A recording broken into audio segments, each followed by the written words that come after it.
All right. I am so sorry, everybody, for being late. There's some racist comments in the chat about us being an African American media outlet, and that's why we have been late. Yeah, this has happened enough to where we've kind of worn out all the jokes about being late. So we're not late that much. It's been a few times. By the way, everybody, I think 95% it's been me being late, maybe 99, 100, but it's 100. Okay, yeah, 100. It's somewhere around there.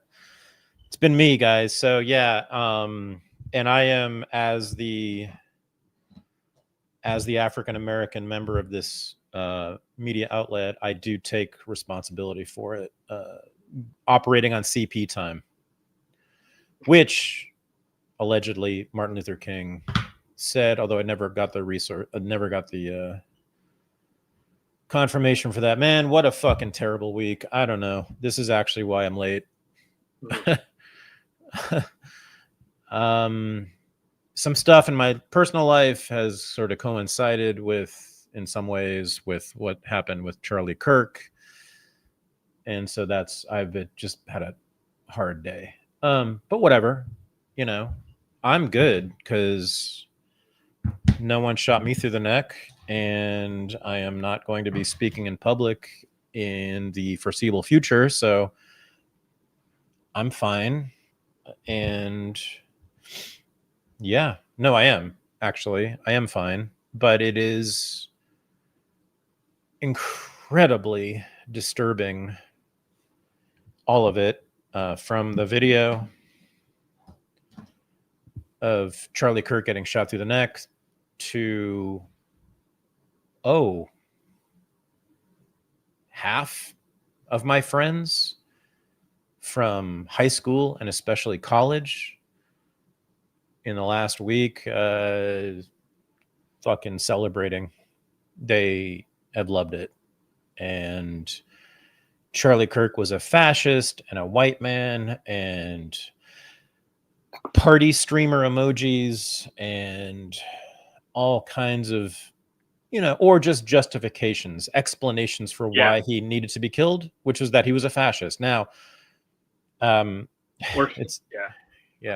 I have normie lib friends, so I don't have the extensive communist background that you have. But no. Well, my communist friends, they don't post on Facebook, but my normie lib friends are all about how he brought this on himself and how now's the time for gun control and parsing through everything he said. He's a horrible person. I'll never mourn him. All that stuff, and it's even it shows how amazing, undecent we've become as a society. If Martin Luther King were shot today, I hope that I wouldn't be immediately.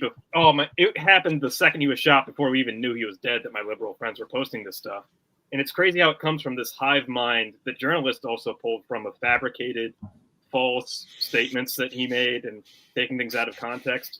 But, again, if Martin Luther King died, I would not be saying in public, you know what, he was an adulterer, he was a communist, he was a plagiarist, he fomented awful movements. I would never say that. I would at least wait a week, I'd at least wait a month or two to say, hey, maybe we should question this guy's legacy. I'd have some respect. How about Joseph Stalin? Joseph Stalin. What if he got shot in the neck in public? Yeah, man. Yeah, it's horrible. But no, wait, hang on. So Martin Luther King and Charlie Kirk are very different from Joseph Stalin in that, as I've said many times, they were not agents of the state. They were absolutely advocates, proponents, supporters of certain elements in the state, for sure. And that's definitely true for Charlie Kirk. I mean, he was helping, I think, Trump staff certain positions in his administration, but he did not do it. He never carried a gun. He never carried out any repressive action of the state. And I said this last week, and I'll say it again and again and again. Agents of the state are different. I mean, they have the power, they have the monopoly on power and violence, and they control the military and the law enforcement and the prisons. And if they come to take you away or kill you or seize your property, I'm fine. As I said, I have no ethical issue. In other words, meaning I don't mind living in a society in which people shoot back at the state when it comes to oppress them, which the state actually does.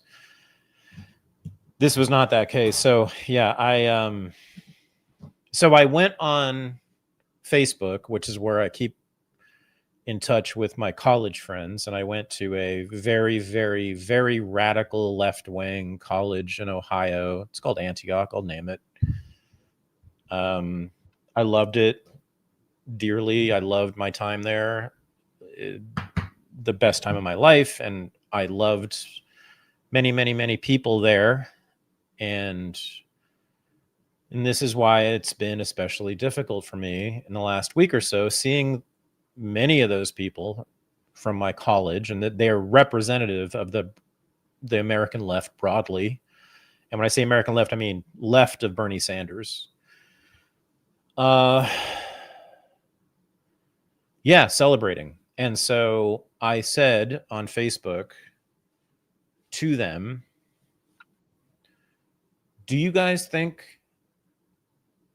my Antioch friends, my college friends, people I loved, people I lived with, people I spent 4 or more years of my life with, do you all think that I'm a fascist too?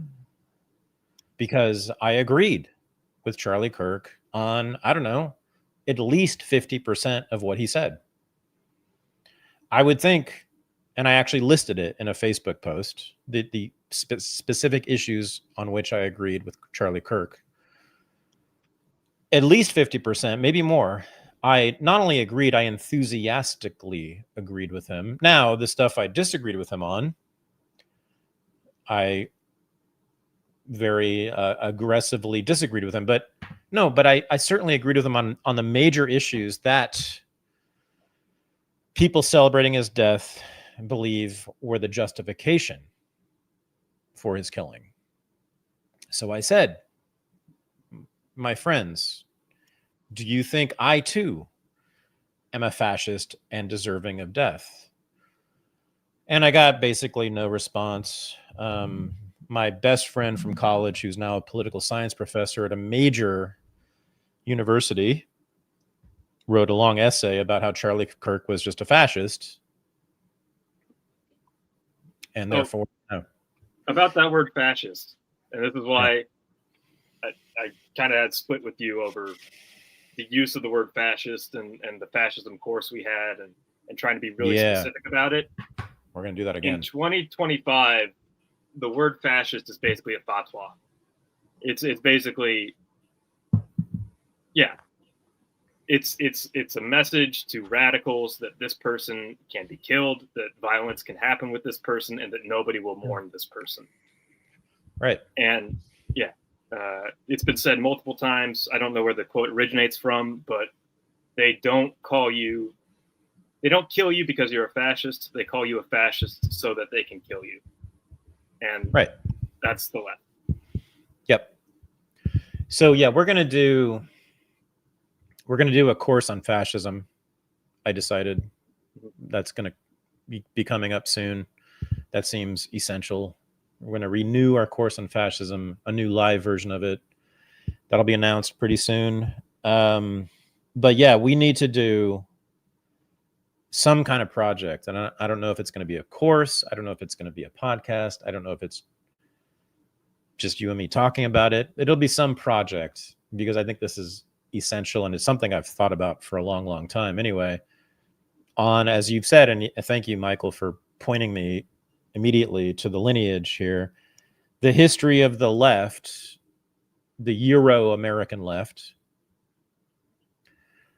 from Rousseau, and Rousseau is the origin. And by the way, leftists agree with this. They agree that Rousseau is the original philosopher of their politics. Marx then came along later and added a bunch to it, but Rousseau is where it starts. The French Revolution is where it starts. And as we said last week, Jacobin magazine, right? It's the leading journal or outlet of the American left. And again, not the Democratic Party left, but I mean, actual socialists. Sometimes we call them the hard left, the far left, the Marxist left, but you know, those people who actually want truly a revolutionary change in American society along those lines. It has always been the history of that movement, which I was, as everyone knows, born into and was a part of for the first 30 years of my life, always from Rousseau in the 18th century to the present day, has had a lethal ideology. The ideology being of radical collectivism, which does not allow for individual expressions that differ from or antagonize the the communal narrative. That's Rousseau, and Rousseau makes it plain in his original book, which inspired a lot of the French Revolution, that people who differ from the general will, he called it, should be eliminated. They need to be they need to be eliminated. Again, they put it sort of almost in humanitarian terms, right? These people, it's like they're cancers. People who have reactionary or right-wing or counter-revolutionary ideas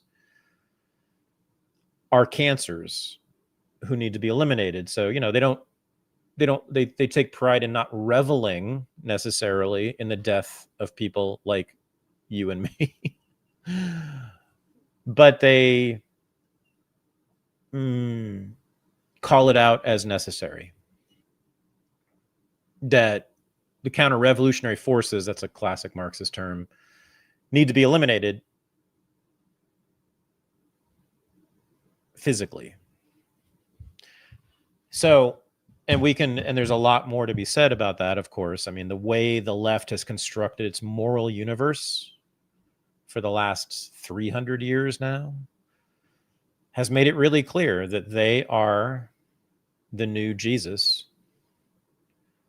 They are the new Messiah. They are, I mean, if you've ever hung out with any serious leftists, you will know, they know in their hearts that they are right, they are good, and they are simply interested in protecting the victims of history.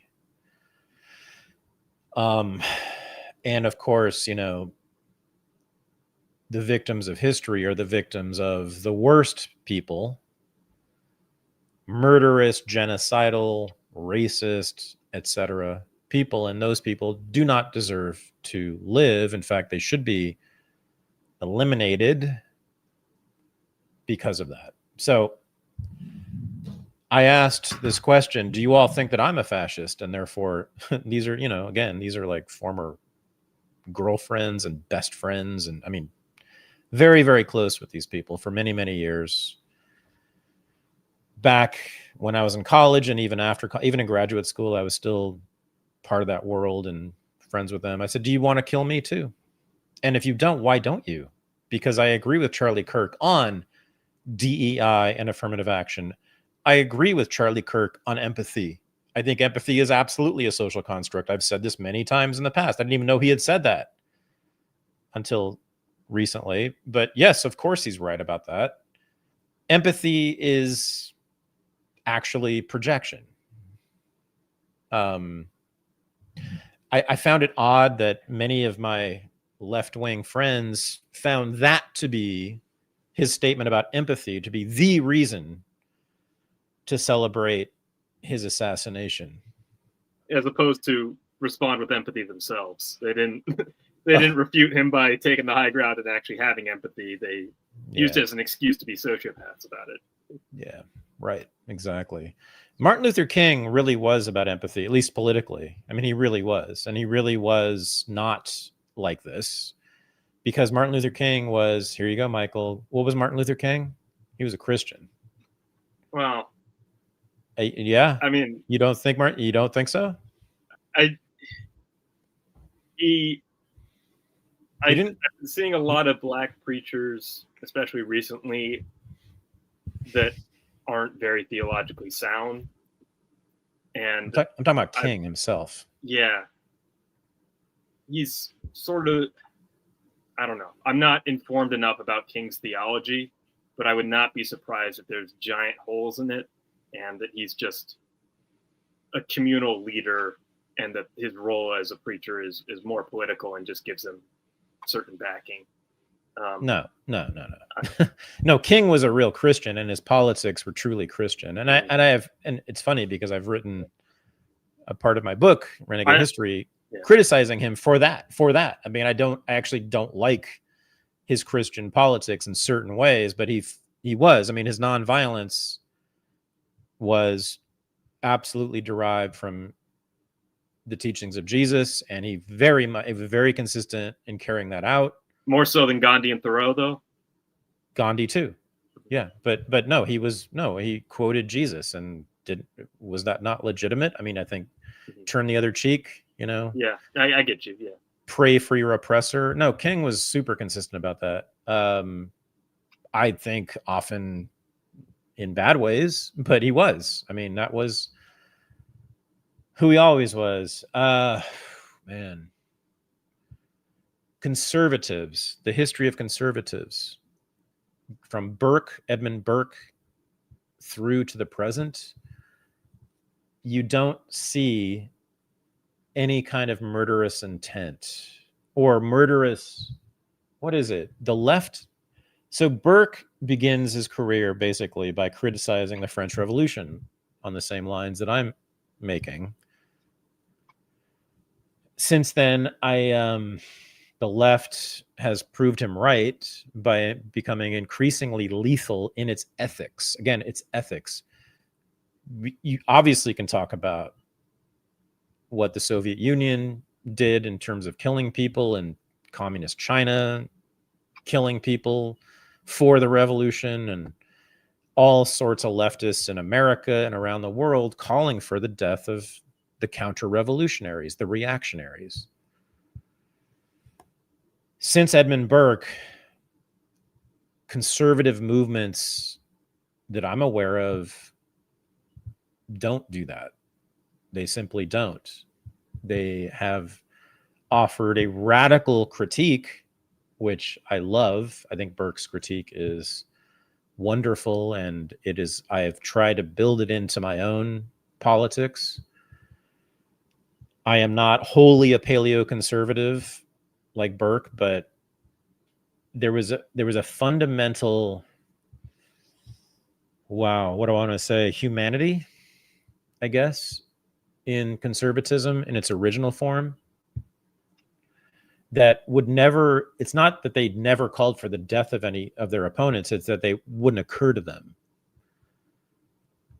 I think the left has proved itself, not just with the killing of Charlie Kirk, but over several hundred years now, proved that it is a lethal ideology, a murderous ideology, you could call it a sociopathic ideology, because, of course, my friends from college who are true lefties and have always been lefties they are perfectly happy with a smile on their face saying that Charlie Kirk deserved to die.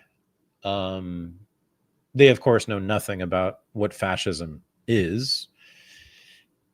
But even if Charlie Kirk were a fascist, and I've said on this show, I think that there are certain policies, I would say, enacted by Trump. I would say there's certain discourses performed by Trump that I think are fascistic. I don't think Trump is a fascist, but I think there are elements of his administration, his politics, that are fascistic. Notice the difference here, right? I'm not characterizing the man as a thing. as a fascist, but I do think it's important, and I will continue to say this, to call out what I think are actually fascistic elements in his administration. Charlie Kirk, supported some of those policies that I think were fascistic. Who cares? Who cares? I mean, he was shot in the neck for speaking his ideas. Period. He advised the Trump administration, meaning he advised the government, he advised the state, but that's only in the last 9 months. Well, until then, he was us, as you said last week. He's one of us. He was one of us. He was a dissident, an anti-establishment thinker, and he debated anyone, famously. Yeah. So, yeah. One thing on fascism, capital F, actual fascism. I said this once before on the show, but it's my understanding of it is that it's an immune response to communism. Yeah. It's authoritarian measures that are taken once you see the threat of communism looming at your doorstep. Right. That's my historical understanding of what it actually is. So I don't really see fascism as a problem. I just see it as kind of historically inevitable whenever communism, because once you get rid of the communism thing, then the fascism goes away. Yeah. So it literally actually began in 1919.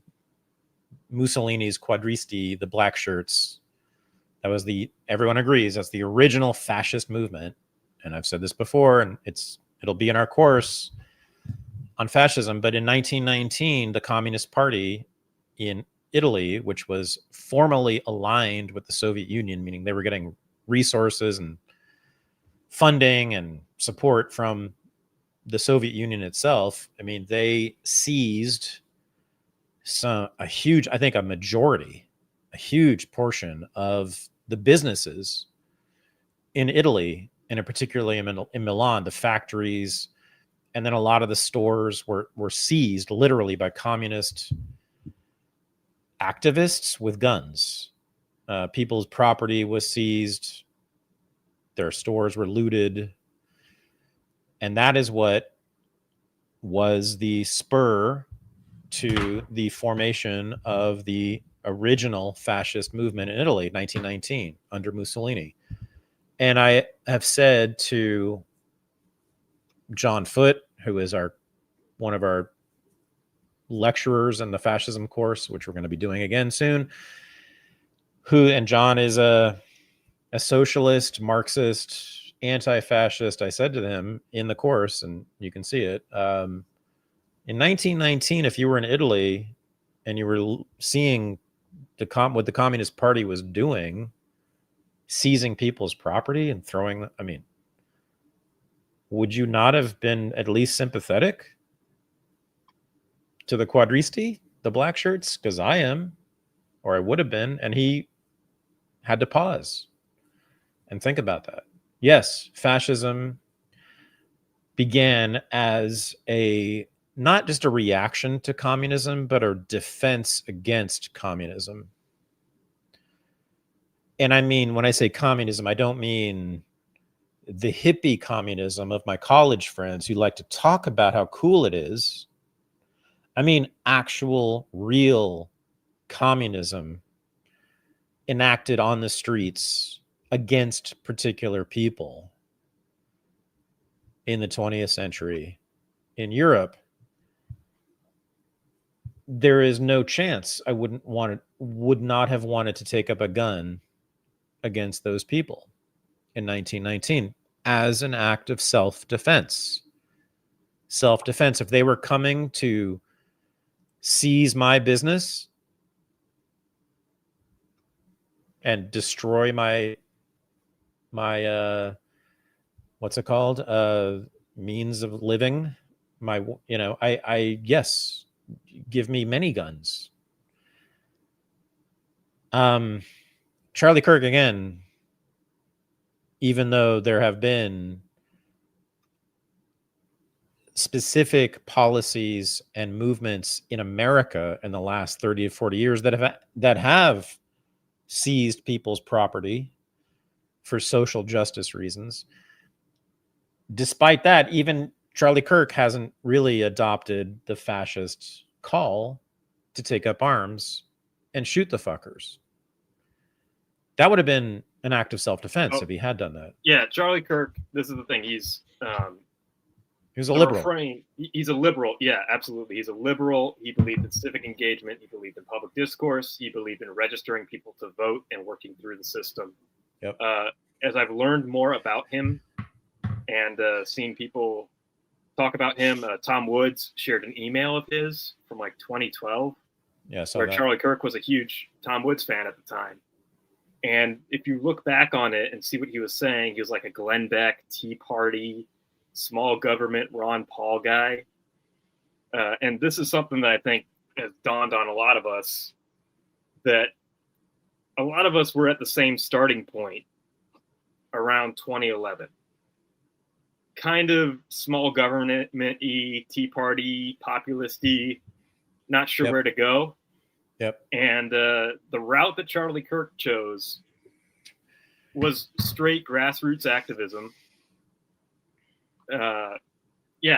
Just textbook get out in college campuses, where conservatives thought college campuses were a lost cause. He saw them as an opportunity. Sign young people up to vote, which is usually they're too busy having sex and doing drugs to care about being conservative. What does conservatism have to offer people? And he built that legacy with the same 13 years that we all had, with the same 7 days a week, with the same 24 hours in a day. He built the largest grassroots activism organization pretty much in the world. He became close friends with the acting president, and he basically staffed his administration. Like, he got RFK Jr. in, he brokered that deal. Kash Patel, Dan Bongino, J.D. Vance, all these people were sort of brokered through Charlie quite a bit. And Pete Hegseth, same way. All these young people, they all got in through Charlie. And he was this voice between the older generation and the younger generation, going back and forth from college campuses to the older political establishment. And we would make fun of him for having an old person's politics, for having your grandparents' politics. Mm-hmm. But he was more effective than any of us. He really puts us all to shame, honestly, with what he was able to accomplish.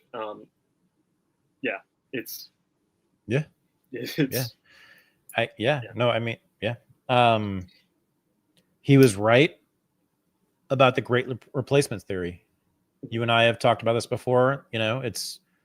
He's obviously right. I don't even know why that's controversial. I mean, there's the video montage of dozens and dozens of Democratic political leaders, senators, congresspeople saying, when we replace, the more immigration we have, the better it is for the Democratic Party. I mean, which was true. It's no longer true, but they certainly was true at the time until recently. And they said it over and over. I think it was Matt Orfalea. Great. He does amazing video montages on Twitter. He does that video. But it's, of course they thought that.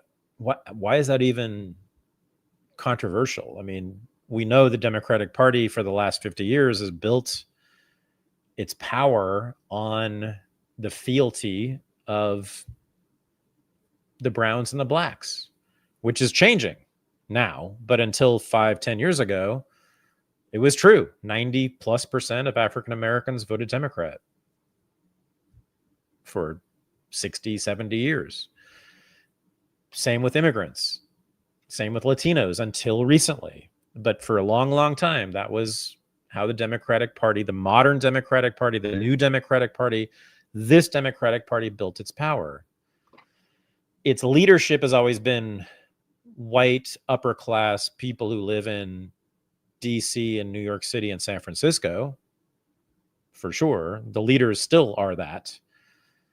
But their base has always been the browns and the blacks. And they understood that. They understood that replacing the white population with immigrants would enhance their electoral chances. And the thing is, they said it. I mean, they said it themselves. There's a clip going viral of Bill Clinton at a commencement speech talking about how white people will be a minority, and huge rounds of applause reeking out. And he just has this twinkle in his eyes, like, white people as a minority in this country. What great, wonderful progress that is. No, right. I remember being in the left in the 20s and 2000s and 2010s. And there would be cheers and happiness when people would report that statistic. So real quick on the immune response, we're seeing, okay, on the scapegoating tip, since I put this in the title, Jeff Schollenberger, for example, is calling J.D. Vance a bad Girardian. He's not going as far as to say a bad Christian, but a bad Girardian for being a scholar of Girard, and blaming the left, unequivocally blaming the left for this, and scapegoating that it's not good enough to say political violence on all sides. This is a specific left problem. I think we obviously both agree on that this is the absolute character of the left, and it's disgusting how accepted it is in society. I have to hold my tongue when nice old ladies at dinner parties say we need another Luigi Mangione to kill Donald Trump and Elon, finish the job. I hear that stuff all the time, and I'm like, yeah, I think it's totally within our culture.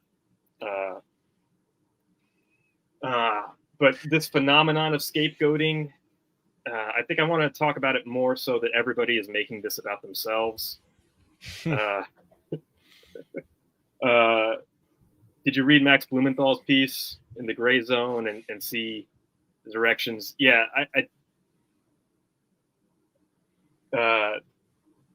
I think Dave Smith, Candace Owens, and Max Blumenthal and Tucker Carlson aren't explicitly blaming Israel 100% yet, but there are dumber voices that listen to them who certainly are. And I thought the piece in the Gray Zone was just pure innuendo. No. No. And it was character assassinations. Oh, here are the people who were there, and here's the worst things they've ever said. And no. So I disagree with you. I think the Gray Zone has not done that. I think Candace Owens has. Mm-hmm. And I think Ian Carroll has, who's a complete certainly has, a complete idiot. And many people in that sort of it's the anti-Zionist right that is also anti-Semitic. That's who they are. I mean, that's a category. I mean, which means that they're. I don't think they're anti-Semitic. I think that they've just caught on to the Israel thing, and that makes them feel smart that they have a target that nobody talks about, that they're right about on some things, but out of laziness they blame them for everything. I don't think there's any hatred. Yeah. It's just stupid. Yeah. Again, like racism to me and anti-Semitism to me, I'm not morally concerned with it. It's not a moral. It's just stupid. It's stupid. It leads you to terrible analyses like this. But the thing is, the Gray Zone did important reporting on this. And the Gray Zone did not even suggest, I don't think, that Israel offed Charlie Kirk. But what they did do, and I think this is really important, they did show that in the last just week before he was killed, and it's separate. I think it's totally separate. I think Israel had totally separate. Yeah. I think Israel had nothing to do with his kill. I would be shocked if they were that stupid. I mean, why? How would that help Israel in any way? Yeah. I just think this point needs to be made very, very clear and explicitly that this is a separate thing from the assassination itself. I think Max has done that. Okay. I think the Gray Zone is. I think he's done that. I think it's been pretty clear. I think Tucker as well, a little bit. Tucker has as well. Yeah. But yeah, I mean, I think it's idiotic. I mean, I can't imagine any reason why Mossad or Israel would want to kill Charlie Kirk, even though. Defender. However, I mean, in the last several weeks, he was not, and he was totally moving away from supporting Israel. And in fact, because Charlie Kirk was very famously in touch with the youth of his movement, and the youth of his movement, like the youth around the world, is done with Israel, even on the right in America, even in MAGA, even in America First, even among all these right-wing kids that we think are racists, you know, et cetera, or terrible. More than 90% want to cut Israel off. And Charlie Kirk understood that. He saw that, and I think that's why he changed his mind. I don't think it was reason enough for Israel to hire some kid in Utah to shoot him in the neck. Yeah. But it does help us understand how much influence and power, and by the way, Israel has over our political culture. And by the way, people, I've been watching some videos of Charlie Kirk in the last just week, 2 weeks, I guess, talk about this. And it's really important. I think people should watch those videos of him talking about, I think there was one with Megyn Kelly where both of them sort of like were talking about how disgusting it was, how much pressure they're getting from Israel, and how they're not allowed to say things in America that Israelis are allowed to say in Israel because of the... Go ahead. Megyn said, "I've been bullied by the vest," and talking about Roger Ailes, and she's like, "This is total bullying behavior, and you can't intimidate me." So yeah, right. It was the exact people who know what this line is. And you know, I saw some videos of vigils being interrupted by shouts of Free Palestine, and I've seen murals of him vandalized with Free Palestine and Gaza and all this stuff, and the hard left really going after him, when he really could have been the guy. I mean, it's all speculation, but he could have been the guy to mainstream and negotiate a way for the Republican Party to sever their ties with Israel. He could have been. He was the guy. Yeah. He was becoming the guy. That's exactly what he was becoming. Again, I just can't imagine why Israel would kill him. I don't think they did. That would be the dumbest thing ever. Yeah. But again, it's a separate issue, but it happened to shine light on this very, very important issue, because after his killing, people started to ask questions, and we found out that Bill Ackman held this struggle session in the Hamptons. Which Bill Ackman, here's the thing though. With Charlie Kirk, Max Blumenthal has unnamed sources as to like close friends who were at this event tell me. Okay. You know, and Bill Ackman himself has denied this, and people who were at that event denied that it was hostile in any way.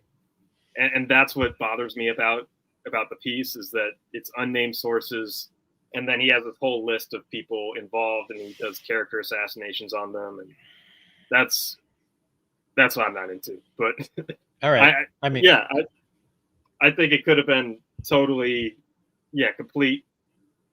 Played way out of proportion, you know. It's kind of gossipy and innuendo. Maybe, although there was a rabbi who was close Charlie, close with him, who apparently talked with him, I think the day before he was killed. I forget which show this was on, but and he said yes, it was. But no, you can see the interview. Look at Charlie Kirk over the week before he was killed. Again, Israel, I don't think Israel did this. I think this just sort of coincidentally illuminated a lot of what's going on with Israel and the right wing in America. Charlie Kirk was fucking furious at the pressure that was put on him to align with the Zionist line. It began with he was opposed to the Iran strikes in June. And that's when it started. In June, he came out. He opposed it. He opposed the war with Iran, which was I thought, a fantastic, wonderful break from what he had been saying. But since then, he's had more and more skepticism. I think it was Megyn Kelly. He and Megyn Kelly were talking about this, I think, on her show, I think recently, or like 2 weeks ago. And they were both just sort of disgusted with the pressure, the repression placed on them by the Israel lobby, who has funded in large part, I think, certainly Charlie Kirk's operations, but also Megyn Kelly's operations. So a separate issue. I think it has nothing to do with the assassination, but it is important to talk about that. And we'll see going forward how that shakes down, because just, again, separate issue, but I think the right is really done with Israel now. And I think this might be, even though, again, Israel had nothing to do with this, this might be the final straw that breaks the camel's back. Thank God. Anyway. Yeah. So the response now, when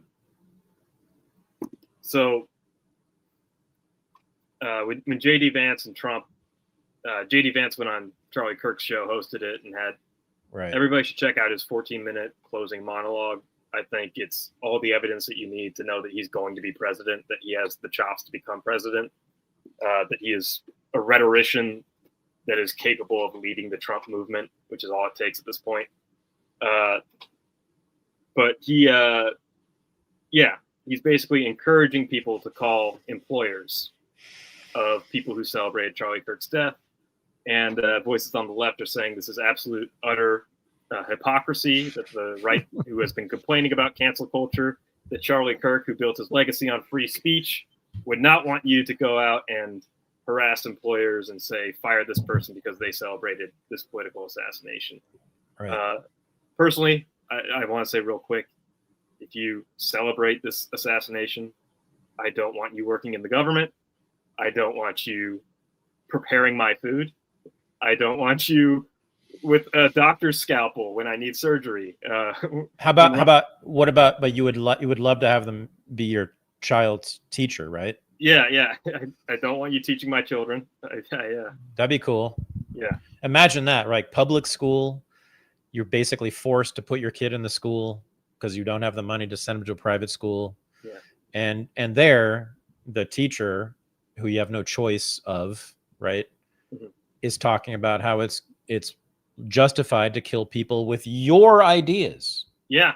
There was a teacher who played the video of the assassination over and over again to their students and say, see, this is what happens. This is what happens.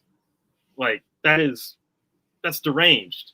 Like, yeah. Well, it's interesting. So I have noticed that the issues that the left was particularly incensed about with Charlie mm-hmm. were gun control was number one. That was the number one thing. Trans stuff, maybe secondary.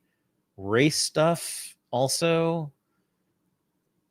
What else? And so, right? I mean, it's interesting there, because I was like, wait, the Gaza, I mean, like, the support of Israel, like, at least that would have some valence, right? Because there are killing of, you could plausibly, I suppose, argue that he was supporting the genocide of children or whatever. But he also changed, as we talked about. Like, we've been talking about, he was shifting radically on that issue in the last month. But the gun control thing was, I think it's the main thing that they thought was justification for killing him. Yeah, for normal people. Yeah, he had that quote where he was comparing. So, in wow. the full quote, he was comparing gun deaths to car deaths and saying, now nobody reads the full quote, but, that we have a society where we accept thousands of gruesome car deaths every year because we think transportation is important. In the same way, I believe that self-defense is important, and the technology for that is going to have some unfortunate, unacceptable deaths, but those deaths are actually acceptable to live in a free society. It was an argument against safetyism, and it was an argument against, all sorts of things. Like, there would be, zero deaths, an argument. It could be used as an argument against COVID safetyism, an argument against banning cars, an argument against anything else. And the left took that to mean school shootings have to happen for me to have my guns. That's basically how the left took it. And that's what I heard amongst most normie people, because, I think school shootings are presented by the news to traumatize people and make them act irrationally. I think they have a role to traumatize people and get them to stop thinking rationally about certain things. It's crazy. I get ads for Moms Demand Action. Not it's the Sandy Hook thing. I get Sandy Hook promise ads to this day. Like they're still running that grift. But I think the issue that I saw a lot of black people angry about the affirmative action stuff, where they substituted all of black women for a specific critique he was making about Ketanji Jackson, Michelle Obama, and Joy Reid. He was saying that these people themselves say that they got into their positions because of affirmative action, and which they themselves had said. Yes, which they themselves have said. Yeah, publicly on the Senate, on the Congress floor. Yes. Yeah. What's her name? The idiot congressperson from Texas, Lee. No, the other one. The other idiot congressperson. Is it Sheila Jackson Lee? Is that right? Is that her name? I'm not sure. No, she on the floor of the House. She said, "The reason I got into college was because of affirmative action." Oh yeah. The reason I'm here, she said, is because of affirmative action. And Charlie Kirk, that was his prompt. Yeah, that's what he was responding to. Yeah, and Ketanji Brown Jackson said similar things, and Michelle Obama said similar things, and it's like, yes, correct. He said it was four women who all had political power, who all had said, I have arrived here because of affirmative action. Charlie Kirk said those four are intellectually incapable of attaining those positions without affirmative action. Those four women, he said. Yeah. He did not say black women in toto. And the Nation magazine and the Washington Post. Now, the writer for the Washington Post has thankfully been fired. But the Nation magazine printed that as black women. Not even in brackets, but they printed that as black women. Oh, I know. Yeah. Oh, I know. The Nation did. Mm-hmm. They all have.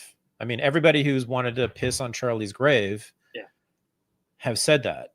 And it's a straight lie. I mean, if he had said anything like that, I would have been the first to call him out. And that would be really stupid racism. It was not. It was absolutely correct. Like, I agree with him 100% on DEI and affirmative action. I agree with him 100% on the trans movement, not on the idea of gender being a social construct. He and I differed on that. But the trans movement, the authoritarianism of the trans movement, forcing all of us to abide by their narcissistic desires. Yes, of course he's right about that.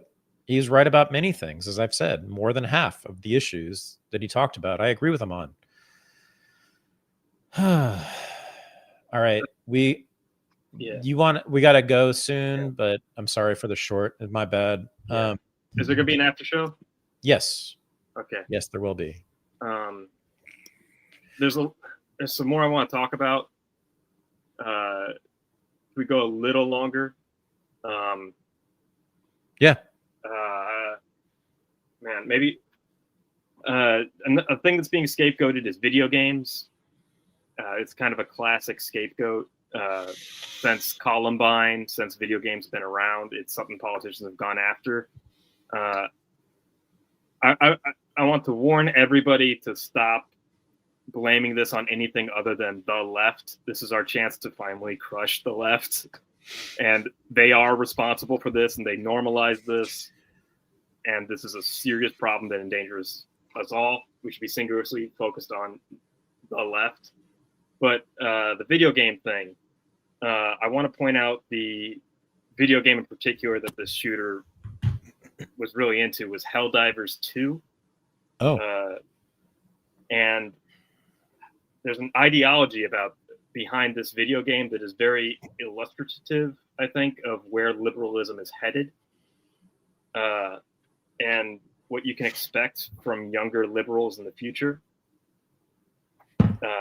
It's basically Starship Troopers, but NATO. But if that makes sense. Yeah. It's right. Yeah. Oh, I did see some people on Twitter celebrating his death because he opposed Ukraine. Oh, because he did not support NATO. Yeah. Oh yeah. I mean, that's a particular subset of the left. Yeah. That's not like my people. I mean, the people I grew up with, they hate him because of what they think are his ideas about race and gender, I guess. Mhm. They don't care about foreign policy. But Uh, yeah, that's one of the reasons he should have been killed, according to them. Yeah. yeah. Just side note, I hope there's 1,000% accountability and that this is transparent and that we know exactly what happened on this. Because it is possible that the shooter was a patsy, maybe for an organization that is entirely aligned with the motives that are already out there, or maybe it was something more nefarious. Ukraine has a history of assassinations. Yeah. But Yep. total side note, but I hope the FBI does a good job on this one. That's all I'm saying. Yep. Yeah. So let me, can I finish now? Yeah. Can I say, I mean, I want you to say whatever you want, but like my last thoughts are a couple things. So the United States of America, as we know it now, meaning the United States of America since 1945, it's our founding mythology is that we are a great nation because, and this is particularly from the left, right? Because we killed Nazis. Nazis in the 1940s were identified for the first time in American history as a moral evil that had to be eliminated. End of discussion. By any means necessary. Okay, so if you, since 1945, identify someone as a Nazi, you are morally obligated to kill them, according to American historical mythology. This country, we are told, is great because, not because we're the richest, not because, you know, we have this amazing Declaration of Independence and a Bill of Rights and a free. No, the dominant ideology, the mythology, is that we are great and good and virtuous because we are the ones, which is not even true, but we are the ones who killed the Nazis. Killing Nazis is an obligation. It's an obligation. You must kill Nazis if you're a good person. You must kill Nazis if you're a good person. Is this not what we have all been taught since we were children? Yes, it is. So therefore, if you identify someone as a Nazi, we are therefore all obligated to kill him. That is left-wing ideology. That is the essence of it. That's the base of it. That's the root of it since 1945. Funny enough, all these leftists, these Marxists, these revolutionaries, like the people I went to college with, they don't know that that mythology, that thinking, that idea came from Dean Acheson, came from Harry Truman, came from Robert McNamara, came from the worst war criminals, the heads of state of the United States of America, the greatest empire in the world. It came from them. They're the ones who told us in the 1940s, 1950s, this is what we did. We killed Nazis, which is what everyone should do. If you see a Nazi, kill a Nazi. Of course, they were harboring Nazis, bringing them in and having them help us build our nuclear arsenal, whatever. But the official public proclamation that has been transmitted through textbooks in kindergarten, first grade, second grade, third grade, fourth, in our popular culture, the way we are trained to think, we are commanded to think, is you see a Nazi, you kill a Nazi. That's why we are good people as Americans, because we killed the Nazis. That's what makes us good. It is the soul of virtue that America killed the Nazis. After the war, we put them on trial and then hanged them. Yeah, that was so awesome. That was the best thing that America has ever done. So if you identify someone as a Nazi, you are obligated to kill them. It's amazing. It is amazing that it took until September 10th, 2025 for the left to kill these people. They should have been killing all of us. There should be snipers all over the place over the last 10 years. taking out anyone who says anything other than the Nazis are evil and need to die. It's amazing because they're cowards and they don't know how to shoot. Most of them. Yeah. Well, they tried cancel. The first administration, there was all the Antifa violence. They tried punching us in the face. They tried throwing bottles of piss at us. They tried canceling. Right. Yeah. They tried firing everybody. Somehow that didn't work. The Helldiver. Oh, and then to your note, a lot of young people with the same ideology as this shooter are Sherman posting. Always have been Sherman posting. If you see this on Reddit, posting Sherman, like Tecumseh Sherman, William Tecumseh Sherman. Oh wow, okay. He's their other hero. Yeah, that's the burn Atlanta myth. Yep. Okay. That's the founding myth of the left as well, and that's right. Yeah, and if anybody says anything nice about the South or anything remotely racist or anything that opposes them on race or anything, they will post one of Sherman's men's drinking a gallon of your tears. They will post Sherman saying we need to burn you down and kill you and all that. They love that. It's they're identifying with moral justifications for their will to commit violence. And you can find this in the video game Helldivers 2, which this shooter was obsessed with. Oh wow. Okay. Yeah. It's the army that you play. It's a futuristic thing where you basically play an international army that spreads democracy across the galaxy by being the most fascistic enterprise you could possibly imagine. Think right-wing Warhammer 40K. Think all of your right-wing fascist science fiction space troopers. But they say, we're doing this in the name of democracy and spreading democracy. And this was made by some smart people in Sweden, which is like the tip of the spear in liberalism. It comes from these intellectuals in that part of Europe, and they know exactly what they're doing.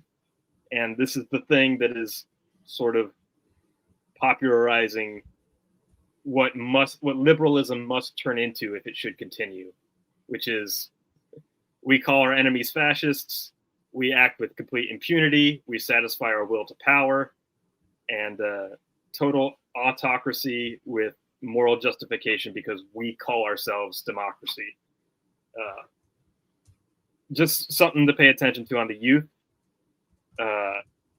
One more thing on the youth I want to show you. Are you familiar with the Nepalese revolution that happened recently? Only vaguely. What happened?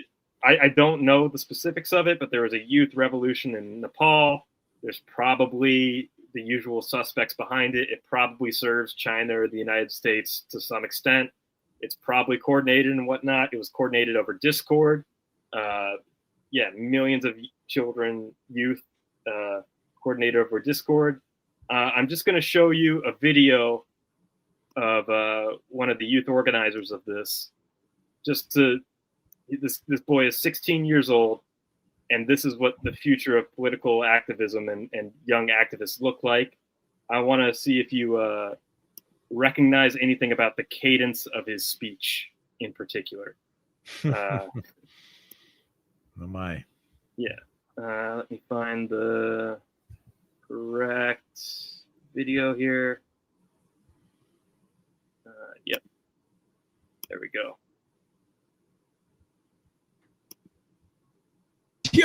Stand here with a dream of building a new Nepal, with a fire of hope and passion burning within me.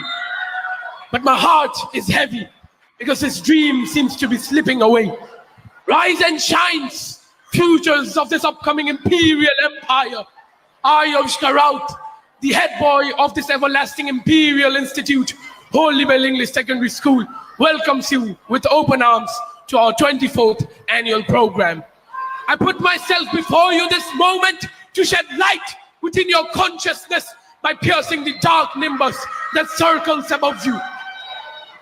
I am present here today to immortalize a monumental change in the course of history. a little angly, clangly, scangly, little familiar there with the cadence there.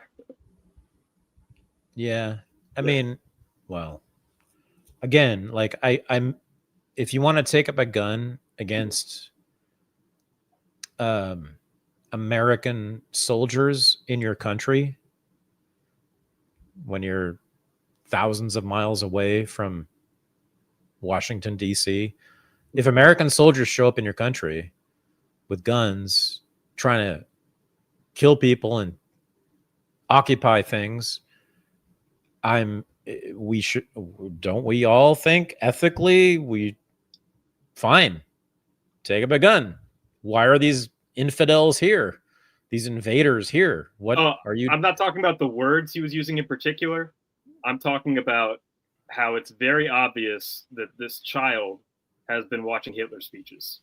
Oh, I see. Okay. Yeah, that he has copied his cadence.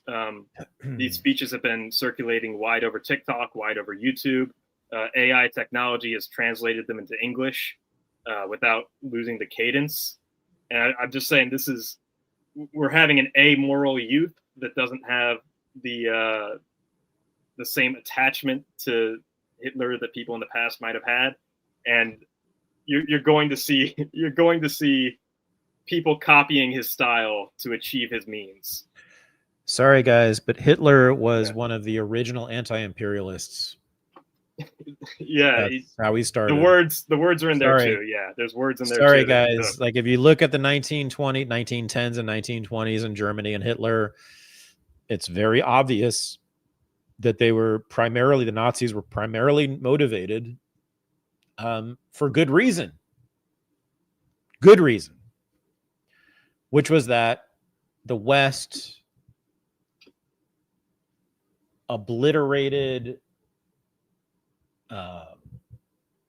stole land from Germany, gave it to brand newly created countries, separated families. I mean, just took 20%, 30%, I think, of the German country and just gave it away to other countries and made them foreign subjects. Which, by the way, the Communist Party, the Socialist Party, anarchists in Germany all agreed with Hitler on. Everybody in Germany agreed with Hitler on that, which was his main reason for his rise to power. The left, the West, the United States, the United Kingdom, over the last 120 or so years, needs to answer some questions. And ultimately, at the very bottom of all this, that is the reason that Charlie Kirk was killed. That huge universe of thinking that we in the West have been literally born into and have been taught, we've been inculcated with this idea that the Nazis, anybody who's even similar in any way to the Nazis, need to be eliminated.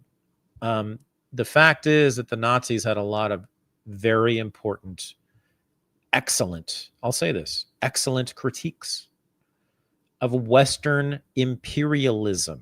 Hitler was an anti-imperialist. Now, this is something I think the Mises Institute would do, and the conservatives would do as like a campus gotcha thing. They would read Hitler's quotes to the campus left, and the campus left would heap all these praise onto them, and then they say, do you know who said that? As a way to prove that he was a socialist and to prove that he was an anti-imperialist just like this. Yeah. Oh, yeah. Yeah. Oh, yeah. So here's the thing, guys. Before you pick up a gun and go try to shoot someone in the neck, I'm asking, and I think Michael's asking, do some reading first. Just read and think and study and try to understand these people, these things that you think are the soul of the devil. Do that before you pick up a gun. I mean, I guess that's all I would ask. What do you think? Yeah. Oh, there's so much more to say on this. Sure. There's so like I went to a vigil for Charlie Kirk, and it was a very educating experience. Not to insult these people who were there, but the people who were there looked like they just came out of Cracker Barrel or Walmart. Yep.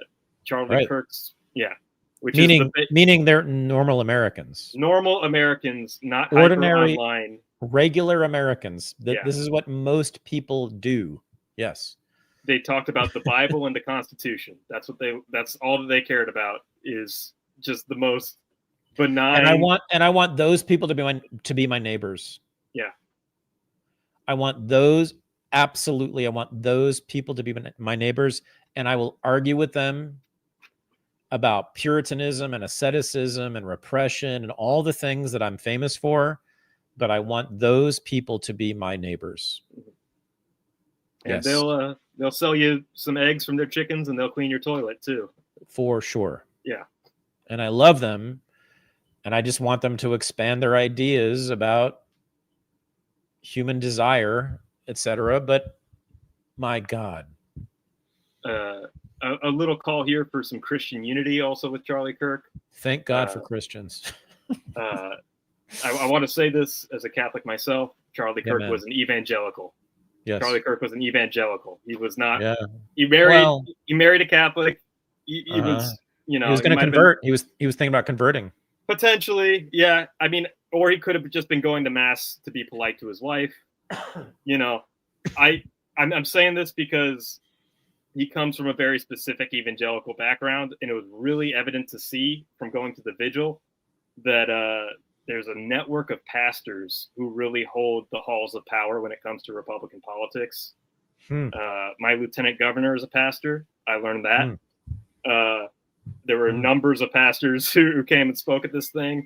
My senator and my attorney general were at this. I had no idea they'd be there. And the evangelicals really run the Republican Party, or they're at least the base of the Republican Party. And when you think of a normal American, and Charlie Kirk was very theologically sound. He treated the Bible like the Constitution and how he studied it. I'm astonished at how well he understood St. Paul, and how pretty much every video of his I saw he was citing a letter to St. Paul, and how it, was the answer to a lot of common misinterpretations of the Bible. Very sincere man to the faith. Oh yeah. I went to mass, and they did not talk about Charlie Kirk, but they wore red robes because it was the day for the exaltation of the cross. And as we all know, the blood of martyrs is the seed of the church, and he was an absolute martyr for what he believed. And absolute Christian martyr. Yeah, he truly is a martyr, and we will now see what that means. What it means to be a martyr, but he certainly was and is. Oh God. Okay, we gotta go, man. Yeah. I'm gonna start crying again if we keep going. After show? Thank you, man. Yeah, after show. Substack. If you want to be in the after show and hang out with us right now, Substack, there it is. Just become a member or a subscriber, and you will get the link. So do that. Patreon too, if you're a patron, you also have the link. But we're moving to Substack, as we've said. So I suggest doing that. So I'll see all of our subscribers in 1 minute. One more thing. Shout out to John Chapman, greenledger.substack.com. John Caleb Chapman. John Caleb Chapman. Media star. Our dude. Had an amazing turn on the Perfume Nationalist 2 weeks ago. And because of the Charlie Kirk thing, we were not able to announce this, but everyone should go listen to our amazing friend, John Caleb Chapman on the Perfume Nationalist, talking about coal miner's daughter. Yep. And John is my favorite person, and he is amazingly brilliant, and you should go listen to that. So Yeah. as well as greenledger.substack.com. He was inspired by our last episode and started writing about the John Brown left. So, Yeah, and if you become a member, you'll very likely see John in the after show because he's almost always there. And it always makes my after show experience better when he's there. So yeah, he'll be there. John, you're the man. Thank you, dude. Cool. We're out. See you over there. Okay, guys. Love everybody. Peace. Peace and love.